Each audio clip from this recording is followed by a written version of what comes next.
These are the images rocking the Middle East this morning.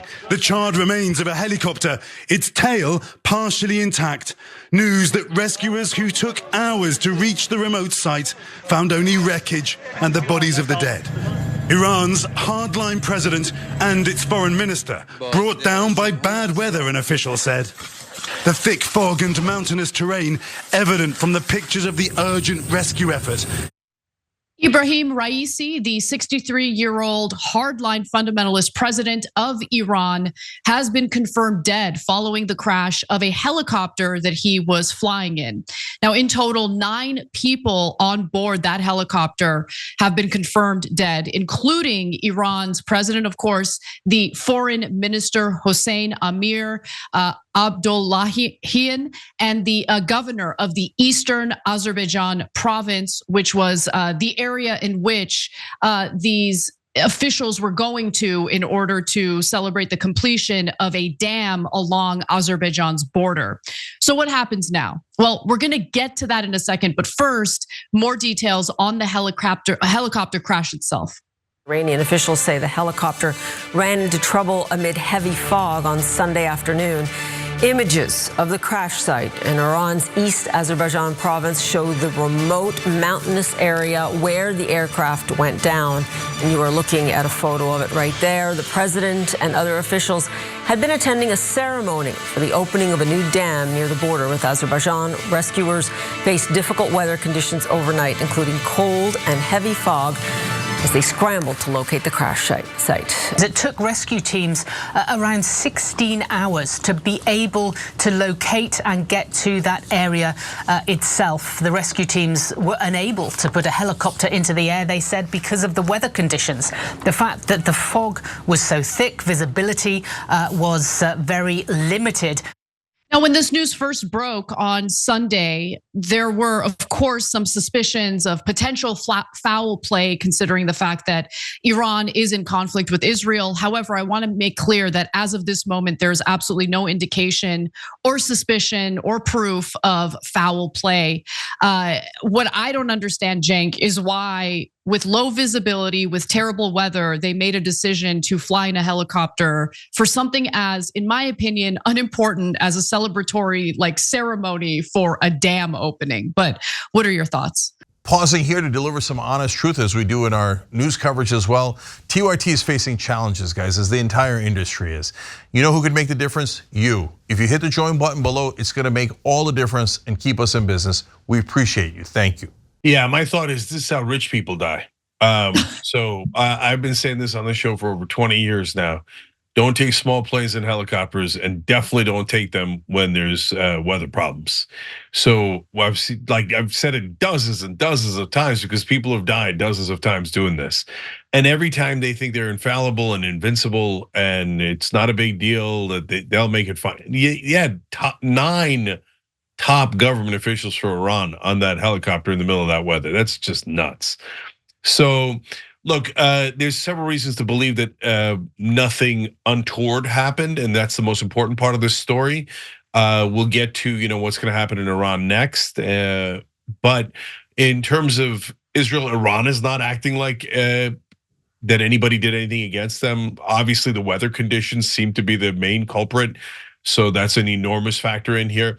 I did read in one article that there's slight rumors of the Supreme Leader's son. Supreme Leader is now 85 years old, okay? And he's the one that makes all the foreign policy decisions, and he has basically veto power over domestic decisions. So the president just died, but the president doesn't have anywhere near the power the Supreme Leader does, Khamenei. And so Khamenei's son was a potential successor, although theoretically the Iranian regime does not like hereditary succession. And if the president had not died, he was almost certainly going to succeed the Supreme Leader.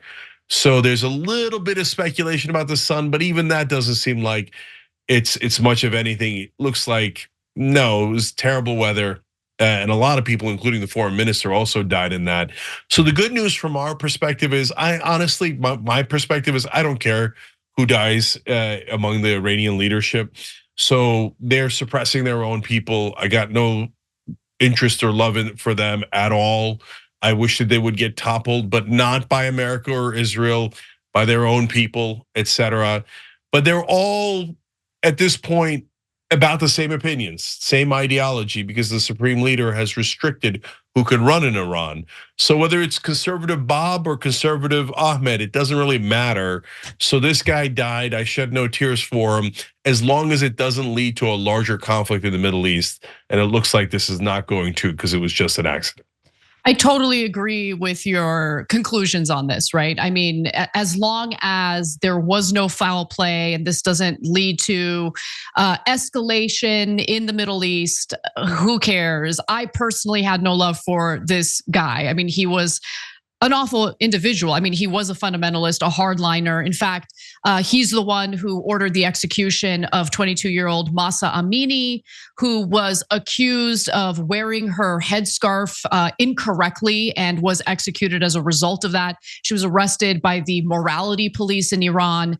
And Raisi is despised among civilians in Iran. So, there was, of course, footage of people mourning his death, but he was an individual who was protested. And those protests, by the way, led to thousands of arrests and a lot of people dying.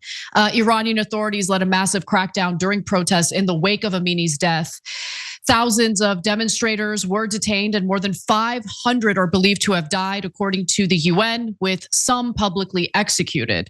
So I wanted to get into a discussion about what happens now. It's important to keep in mind that so far it doesn't appear that anything is going to change in regard to Iran's foreign policy. However, we have some more details on what could happen moving forward in terms of a replacement for the Iranian president who has died. Raisi was talked about as a successor to Iran's 85-year-old supreme leader. Overnight, Ayatollah Khamenei declaring there will be no disruption in the country's affairs. An interim president chosen, but who replaces Raisi long term?